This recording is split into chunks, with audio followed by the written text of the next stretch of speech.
लेकिन अगले घंटे काफी क्रूशल हो सकते हैं, क्योंकि रेजिस्टेंस जो है वो जो गारंटर्स हैं उनके रिप्लाई का इंतजार कर रही है, और रेजिस्टेंस ने ये कह दिया है कि वो हमला करेंगे। तो सिर्फ वो गारंटर अब क्या बात करते हैं जिन्होंने गारंटीज दी थी कि वॉर जो है वो ओवर हो चुकी है। तो ये इंतजार जो इस वक्त किया जा रहा है, क्योंकि जंग शुरू हो चुकी है। इजराइल ने मुकम्मल तौर पर सीज फायर जो वो तोड़ दिया है, सिर्फ एक नाम का सीज फायर जो है वो इस वक्त बाकी है। अमलन ये सीज फायर टूट चुका है।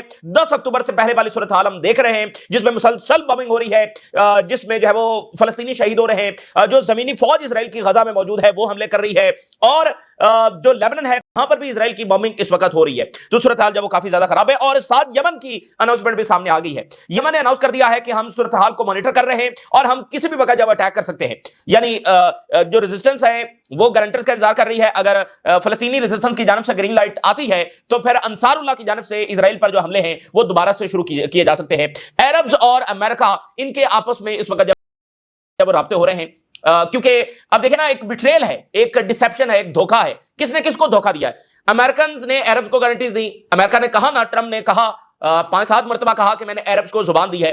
तो अमेरिका ने अरब्स को जुबान दी, अरब्स ने फलस्तीनियों को जुबान दी, फलस्तीनियों ने कैदी रिहा किए। तो अब जो है वो अरब जो है वो अमेरिका से पूछ रहे हैं और फलस्तीनी जो है वो अरब से पूछ रहे हैं।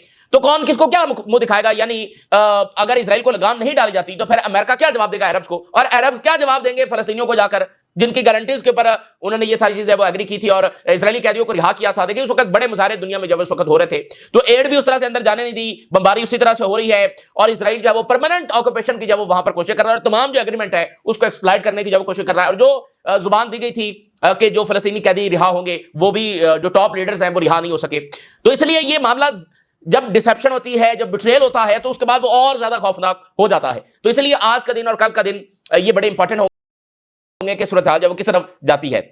अगर इजराइल को लगाम नहीं डाली जाती तो फिर रीजन जो है वो एक बड़ी जंग को दावत दे रहा है, ठीक है ना, और ये खामोशी जब चलने वाली नहीं है। दूसरी तरफ शाम में बड़ी डेवलपमेंट हो गई है कि रशिया जो है उसने अपनी जो एक्टिविटीज हैं वो अपनी बेस के ऊपर शुरू कर दी हैं। तो ये काफी बड़ी डेवलपमेंट है। इसका मतलब यह है कि अब सीरिया जो खुद डिमांड कर रहा है रशिया से कि वो सदरन सीरिया के अंदर भी अपनी फौजें डिप्लॉय करे, तो हो सकता है कि रशिया वहां पर भी अपनी फौजी जब डिप्लॉय करे इजराइल के खिलाफ, आने वाले दिनों और हफ्तों में ऐसी पॉसिबिलिटी भी मुतवक्के होगी। तो ये भी हम डिस्कस करेंगे।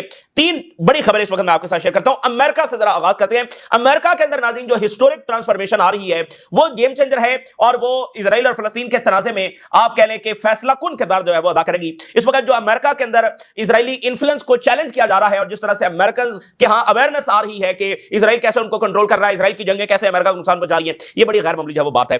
तो टकर कार्लसन जो कि अमेरिका की बहुत इन्फ्लुएंशियल पर्सनालिटी है, और वो इतनी इन्फ्लुएंशियल है कि ट्रंप का जो इलेक्शन है उसमें भी उनका बहुत किरदार है, ठीक है ना, उसमें उनका बहुत ज्यादा किरदार है। तो इस वक्त सबसे पावरफुल वॉइस है वो इसको लीड कर रहे हैं। फिर स्टीव बैनन बहुत पावरफुल वॉइस हैं, फिर सेनेटर टेलर हैं, वो बहुत पावरफुल वॉइस हैं। वो बड़े बोल्ड अंदाज में एक तो फलस्तीन को सपोर्ट कर रहे हैं, फिर एंटी जेनोसाइड, और फिर जो है वो इजराइल के इन्फ्लुएंस को वहां पर चैलेंज कर रहे हैं। यानी सिर्फ जंगबंदी की बात नहीं कर रहे हैं, बल्कि अब वो कह रहे हैं कि इजराइल के साथ अब मामला ही खत्म किया जाए।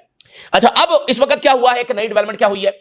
एक अमेरिका की एक यंग बहुत लेकिन फेमस और बहुत ही आप कह लें कि इंपैक्टफुल पर्सनालिटी है, निक उनका नाम है, और वो पॉडकास्ट करते हैं और बहुत यानी उनकी पावरफुल वॉइस है, और मिलियंस ऑफ उनके जो फॉलोअर्स हैं। वो इस वक्त इजराइल को उन्होंने निशाने पर लिया हुआ है, और वो ये बात कर रहे हैं कि भाई इजराइल जो है इसका इन्फ्लुएंस खत्म होना चाहिए, और फलस्तीन के राइट्स की वो बड़ी खुलकर जब बात कर रहे हैं। ये जो निक है इनकी एक और खासियत यह है कि ये हॉलोकॉस्ट के डिनायल हैं। यानी ये कहते हैं कि हॉलोकॉस्ट, जिस तरह से ये बयान करते हैं कि इनके 6 मिलियन लोग और मारे गए और ये सारा सिस्टमैटिक तरीके से हुआ, ऐसा हुआ ही नहीं है। यानी मिसाल के तौर पे आप देखें बशार अल-असद, वो ये बार बार कई मरतबा उन्होंने इंटरव्यूज में कहा, ईरान इस बात को कहता है कि ये हुआ ही नहीं है, ये तो सिर्फ एक इस इवेंट को एग्जैजरेट करके हिस्ट्री को तोड़ मरोड़ कर इन्होंने ये एक इवेंट क्रिएट किया हुआ है एक सिंपैथी के लिए। तो अब वेस्ट के अंदर भी नाज़रीन ये बड़ी तब्दीली है कि वेस्ट के अंदर और अमेरिका के अंदर ऐसे लोग पैदा हो रहे हैं जो इसको डिनाई कर रहे हैं कि ये हुआ ही नहीं है। यानी ये ठीक है कि इनके लोग भी मारे गए होंगे, उसमें तो करोड़ों लोग वर्ल्ड वॉर में मारे गए हैं, तो इनके भी मारे गए, लेकिन जितने ये नंबर्स बताते हैं और जिस तरह से ये इस इवेंट को बयान करते हैं कि वो ऐसा नहीं है। तो ये निक की ये खासियत भी है कि वो इसके ऊपर एविडेंस और दलाल और इसको आगे अब इनका इंटरव्यू जो है टकर कार्लसन ने किया, और वो इस वक्त अमेरिका में सबसे ज्यादा वायरल है, सबसे ज्यादा आप कह लें कि ट्रेंडिंग कर रहा है। तो अब उस पर इजराइल लॉबी को बड़ी तकलीफ हुई, क्योंकि उसमें जो इनके सारे यानी चूजन पीपल से लेकर इजराइल जो है वो अमेरिका के लिए कितना जरूरी है, ये सारे जो उन्होंने बयानी बनाए हुए हैं वो सारे उन्होंने उड़ा के रख दिए। यानी वो तमाम बुनियादें उनको उन्होंने चैलेंज किया, तो इजराइल लॉबी को बड़ी तकलीफ हुई, उन्होंने इनके खिलाफ जब वो कैंपेन लॉन्च कर दी। तो अमेरिका के जो बड़े इंस्टीट्यूशंस हैं वो साथ खड़े हो गए हैं, heritage foundation defends Tucker Carlson criticism of Israel, यानी उनका बहुत बड़ा ये इंस्टीट्यूशन है हेरिटेज फाउंडेशन। इन्होंने टकर कार्लसन और निक की मुकम्मल हिमायत की है, डिफेंड किया है कि ये जो इन्होंने इजराइल के ऊपर क्रिटिसिज्म किया है ये बिल्कुल सही क्रिटिसिज्म है। ये इस वक्त अमेरिका के अंदर सूरत हाल है। हेरिटेज फाउंडेशन जो है ये एक सबसे बड़ा यूएस का कंजर्वेटिव थिंक टैंक इंस्टीट्यूशन है। उन्होंने इस इंटरव्यू को जो निक के साथ हुआ है और इजराइल की सारी आप कह लें कि बुनियादें उन्होंने हिला कर रख दी हैं उनके नैरेटिव्स की, उसको मुकम्मल डिफेंड किया और उन्होंने कहा कि टकर कार्लसन जो अमेरिका फर्स्ट की पॉलिसी को लेकर आगे बढ़ रहे हैं, हम इसको मुकम्मल तौर पर सपोर्ट करते हैं और हमें इजराइल को सपोर्ट नहीं करना चाहिए जब इजराइल अमेरिका के मफादात के खिलाफ जब वो काम कर रहा है, और हमारी कोई ऑब्लिगेशंस नहीं है कि हम किसी भी फॉरेन गवर्नमेंट को सपोर्ट करें जब वो अमेरिकन मफादात के खिलाफ वो जाता हो, यानी इजरायली जंगें अमेरिकन मफादात के खिलाफ है तो हमें उसको बिल्कुल सपोर्ट नहीं करना चाहिए। तो ये अमेरिका के अंदर डेवलपमेंट हो रही है। ये बड़े पावरफुल लोग हैं, हम देखें अमेरिकन इलेक्शन में इनका किरदार है, तो ये एक बहुत बड़ी, और देखिए कि जो इजरायली लॉबी है वो वहां पर अपने पूरे रिसोर्सेज जब इस्तेमाल कर रही है, जैसे अल जज़ीरा लिख रहा है कि how is Israel using PR firms to frame the Gaza war. वहां पर बड़ी बड़ी जो पीआर कंपनीज हैं उनको बहुत ज्यादा पैसे दिए जा रहे हैं कि वो गाजा वॉर में जो इजरायली नैरेटिव है उसको सपोर्ट करें। तो इजराइल ने जो वहां की बड़ी पब्लिक रिलेशंस कंपनीज हैं उनके साथ मुआहदे किए हैं ताकि इजराइल का जो इमेज है उसको वहां पर बढ़ाया जाए और उसमें मजहब और स्ट्रेटेजिक हवालों से ये सारी चीजें उसमें शामिल करके बताया जाए कि इजराइल कितना जरूरी है बस के लिए। एक तो वो चूजन पीपल है, दूसरा वेस्टर्न सिविलाइजेशन के वो गार्डियन है, ये वो करके सारी उसमें जो किया जाए। और ऑल ऑफ द कंपनीज जिन्होंने ये कॉन्ट्रैक्ट्स किए हैं उन्होंने ये प्रॉमिस किया इजराइल के साथ कि वो उसका जो इमेज है वो रिस्टोर करने की कोशिश करेंगे, और खासकर जो यंग अमेरिकन हैं, यूरोपियंस हैं, US voters, young US voter जो हैं उनको उनके अंदर जब इजराइल का इमेज बेहतर करने की कोशिश करेंगे। अब देखें ना, बुनियादी बात यह है कि वोटर्स बिहेवियर चेंज हो रहा है, इसलिए डेमोक्रेट्स जो है वो इजराइल के खिलाफ बात करना शुरू हो गए, क्योंकि जो इजराइल के हक में बात कर रहा है वो वोटर जो है वो उसको सपोर्ट करने के लिए तैयार नहीं है। तो उन वोटर्स को दोबारा प्रो इजराइल जब बनाने की कोशिश की जा रही है, ये चलेगा नहीं। अब बहुत बातें अब वहां पर खुल गई हैं, तो ऐसा नहीं कि इजरायली लॉबी का इन्फ्लुएंस खत्म हो गया, वो मौजूद है और उसको खत्म होते टाइम लगेगा, लेकिन ये बड़ी तेजी के साथ हो रहा है। लंदन में आज मुजाहरे हो रहे हैं, pro Palestine protesters rally in London. तो ये इजराइल जो बॉम्बिंग इसने शुरू कर दी है, आप देखेंगे कि दोबारा वही मोमेंटम आपको दुनिया में नजर आएगा, फिर उसी तरह से मुजाहरे जब दुनिया में नजर आएंगे। तो इनकी जो कैलकुलेशन है कि दुनिया की अटेंशन जब डाइवर्ट हो जाएगी, ये इनकी सबसे बड़ी खाम ख्याली है। और अब ये जो एग्रेशन इन्होंने शुरू किया है, आप नाज़रीन देखेंगे कि इजराइल का नैरेटिव और सपोर्ट और ज्यादा डिस्ट्रॉय होगी, क्योंकि इन्होंने धोखा दिया, इन्होंने डिसेप्शन किया। अब मुझे बताइए भाई, दुनिया पूछ रही है अब क्या जवाब है? ज़ाहिर है पहले भी कोई जवाब नहीं था, लेकिन वो कहते थे हम कैदियों के लिए कर रहे हैं, तो कैदी तो वापस हमास में कर दिए हैं, फिर क्यों हमला गजा पर किया जा रहा है? और जब अमेरिका वहां पर गारंटर है, अमेरिका की वहां पर फ्लाइट्स हो रही हैं और ड्रोन्स उनके फिर रहे हैं, फिर इजराइल क्यों अटैक कर रहा है? तो ये बयानिया जो है वो चलेगा नहीं। तो ये सिर्फ एक बजोरे बाजू है, लेकिन ये ताकत का इस्तेमाल जो है वो देख रहे हैं हम कि जितनी ताकत इजराइल इस्तेमाल कर रहा है उतनी ताकत उसकी कम हो रही है। मिसाल के तौर पर आप देखिए, इस एंटिटी के लिए कितने बड़े मजीद क्राइसिस जो वो खड़े हो रहे हैं इस जंग की वजह से। इसके असरात अभी आने हैं, और उसका सबसे पहला असर देखिए कि वो जो हरीदी वाला मसला था, जो दबा हुआ था, वो उठ खड़ा हुआ है, क्योंकि इकोनॉमी डैमेज हुई है और फौज की बड़ी तादाद में कैजुअलिटीज हो गई हैं। तो इकोनॉमिकली भी अब हरीदीज चाहिए और जो है वो फौज में उनकी भर्ती जरूरी है, लेकिन वो किसी सूरत तैयार नहीं। अब जरा देखिए इजराइल में क्या हुआ है। उन्होंने जनाब अली बाकायदा इजराइल के झंडे जला दिए हैं यरूशलेम के अंदर, और उन्होंने कहा कि ये जो ज़ायनिस्ट स्टेट है ये तो एक दुश्मन स्टेट है, इसको तो होना ही नहीं चाहिए।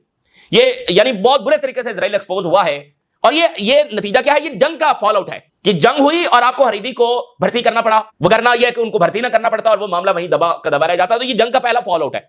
अब आप देखिए, हरीदी प्रोटेस्टर ने इजरायली फ्लैग जब वहां पर बंद किए और उन्होंने इजराइल को एक एनिमी स्टेट जब वो कहा, और जो इजरायली फौज है और जो इजरायली सोल्जर्स है उनके खिलाफ बहुत सख्त बातें जब उन्होंने की और इंसाइट किया, और मीडिया पर्सनल्स को जब वहां पर अटैक किया कि तुम जो ये जो नेतन्याहू की जो जंग है इसको सपोर्ट कर रहे हो, पुलिस ऑफिसर्स के ऊपर अटैक्स किए, और जो पासर्स बाय थे जो गुजर रहे थे उनके ऊपर जब अटैक्स किए।